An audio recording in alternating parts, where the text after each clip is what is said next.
Assalamualaikum warahmatullahi wabarakatuh. Selamat siang untuk kita semuanya. Baiklah, perkenalkan nama saya Isneri, NIM 25010102001.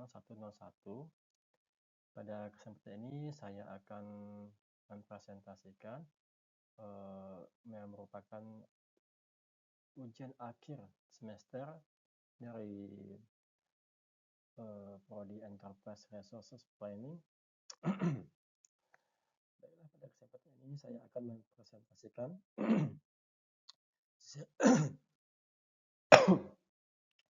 simulasi implementasi ERP panduan berbasis kerangka kerja Odoo Community Edition atau ERP Next siap dipresentasikan atau dijadikan panduan step by step eksekusi sistem. Berikut simulasinya.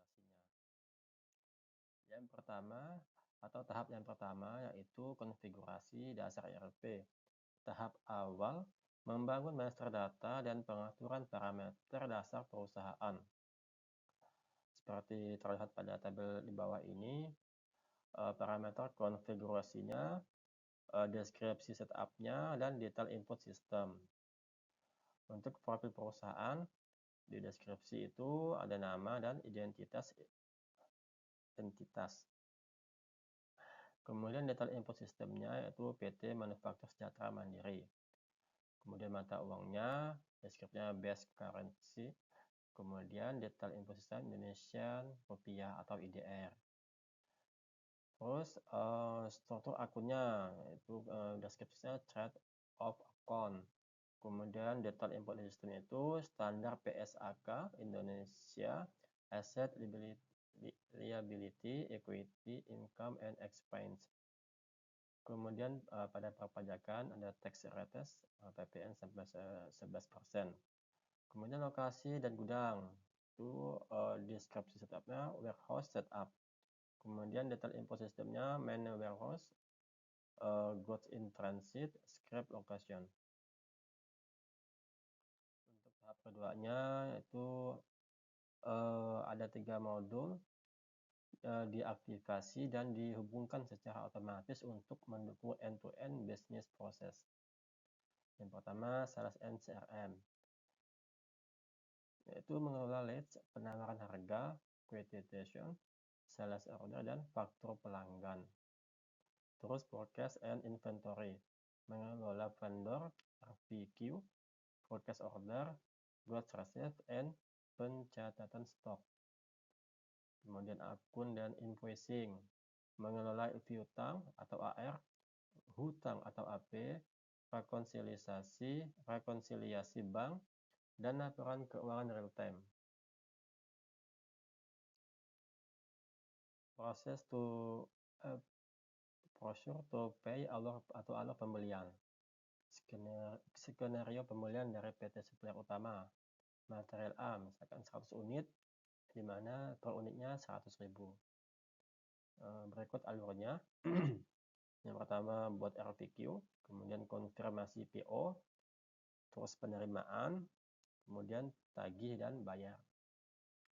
Stok bertambah otomatis saat validasi penerima dan vendor bill diterbitkan dengan PPN 11%.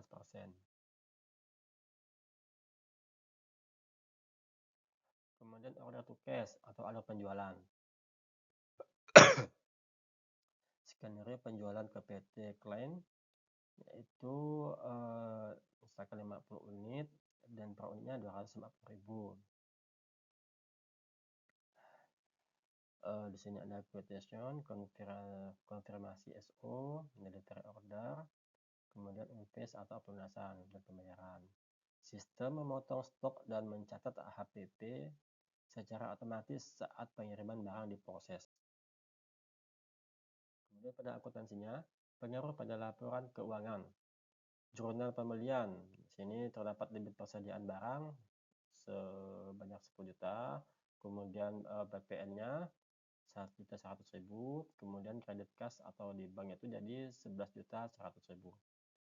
Terus pada jurnal penjualan dan HPP, debit kas di bank itu 13.875.000, kredit pendapatan penjualan 12.500.000, kemudian kredit PPN keluaran 1.375.000, debit HPP 5 juta, kemudian terakhir kredit persediaan barang sebesar 5 juta. Pencatatan jurnal dilakukan otomatis oleh sistem pada setiap tahap transaksi.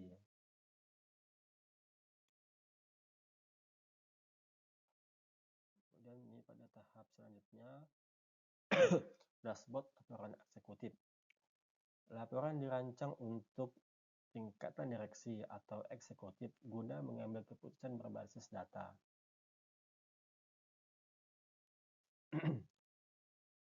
Total penjualannya sebanyak 12.500.000, bertambah 15% dari bulan lalu. Sedangkan laba kotorannya 7.500.000, merupakan margin sebesar 60%, kemudian 50%-nya perputaran stok, 50 sampai 100 unit stok aman.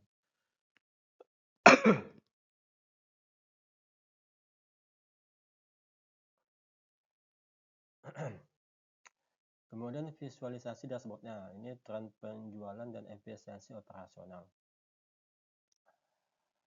Di sini bisa dilihat langsung top 3 produk terlaris. Nah, yang pertama yaitu finish good A sebanyak 50 unit, kemudian finish good B 20 unit. Status piutang atau ARI aging current kurang dari 30 hari 13.875.000, sedangkan untuk yang lebih dari 30 hari 0. Kemudian analisis keputusan eksekutif. Simulasinya yaitu yang pertama rekomendasi pembelian, di mana perputaran material A tinggi 50% terpakai dalam satu siklus. Sistem merekomendasikan auto recorder point di angka 30 unit. Yang kedua, manajemen arus kas. Margin kotor 60%, memberikan likuiditas sehat untuk ekspansi pembelian bahan baku berikutnya tanpa pinjaman jangka pendek. Kemudian efisiensi piutang. Piutang pelanggan bernilai lancar, jadi tidak ada hutang di sini, menunjukkan kualitas kredit konsumen yang sangat baik.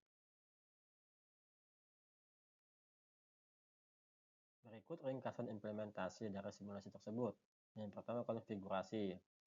Terdapat master data, COAP SAK, PPN-nya 11%, dan gudang siap digunakan. Kemudian integrasi, sales, forecast, dan accounting terhubung otomatis end-to-end. Kemudian pada simulasi, proses to pay dan order to cash berjalan dengan jurnal otomatis. Untuk di dashboard-nya, metrik eksekutif real time untuk pengambilan keputusan berbasis data. Sekian presentasi dari saya, kurang lebihnya saya mohon maaf. Assalamualaikum warahmatullahi wabarakatuh.